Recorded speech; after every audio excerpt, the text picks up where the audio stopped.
بسم اللہ الرحمن الرحیم۔ قابل قدر محترم سامعین حضرات، آج ہم اس ویڈیو میں یہ بتلائیں گے، یہ ذکر کریں گے کہ گروی رکھے ہوئے، رہن رکھے ہوئے زیور پر زکوٰۃ کا حکم کیا ہے، زکوٰۃ ہے یا نہیں۔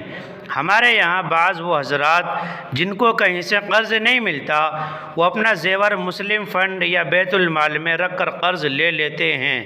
مثلا اگر ہمارا زیور 50,000 روپے کا ہے تو اس زیور کو رہن رکھ کر، گروی رکھ کر ہمیں 25,000 روپے قرض کے مل جاتے ہیں۔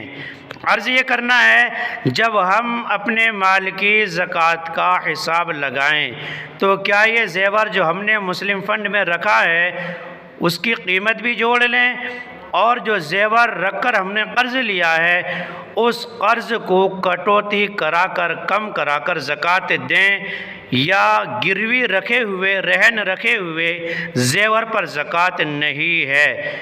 تو کیا جو قرض لیا ہے اس کو بھی کٹوتی نہ کریں، کم نہ کریں؟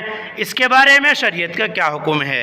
تو چلیے عرض کرتے ہیں، رہن رکھے ہوئے زیور پر، گروی رکھے ہوئے زیور پر زکوٰۃ کا حکم کیا ہے، زکوٰۃ ہے یا نہیں۔ جو زیور رہن میں رکھا ہوا ہے اس کی زکوٰۃ نہ تو راہن پر ہے اور نہ مرتہن پر۔ جس نے زیور رکھا ہے اس کو راہن کہتے ہیں، اور جس کے پاس رکھا گیا ہے اس کو مرتہن کہتے ہیں۔ اس لیے کہ مرتہن جس کے پاس رکھا گیا ہے وہ اس کا مالک نہیں ہے، اور راہن کا جس نے رکھا ہے اس پر قبضہ نہیں ہے راہن کا۔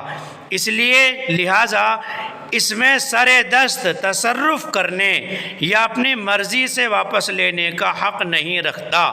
مسئولہ صورت میں جب تک زیور گروی رکھا رہے گا اس کی زکوٰۃ ادا نہیں کی جائے گی۔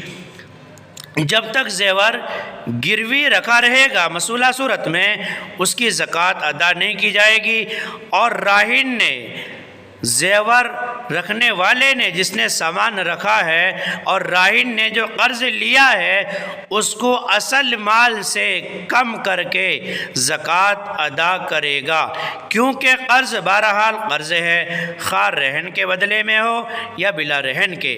محترم ناظرین، ہماری ویڈیو پسند آئے لائک، شیئر اور کمنٹ کریں۔ اگر آپ نئے ہیں اسلامک ویڈیو کے لیے ہمارے چینل کو سبسکرائب ضرور کر لیں اور بیل آئیکن کا بٹن ضرور دبائیں تاکہ ہماری ہر نئی ویڈیو کا نوٹیفیکیشن آپ تک پہنچ سکے۔ فقط والسلام، اللہ اعلم بالصواب۔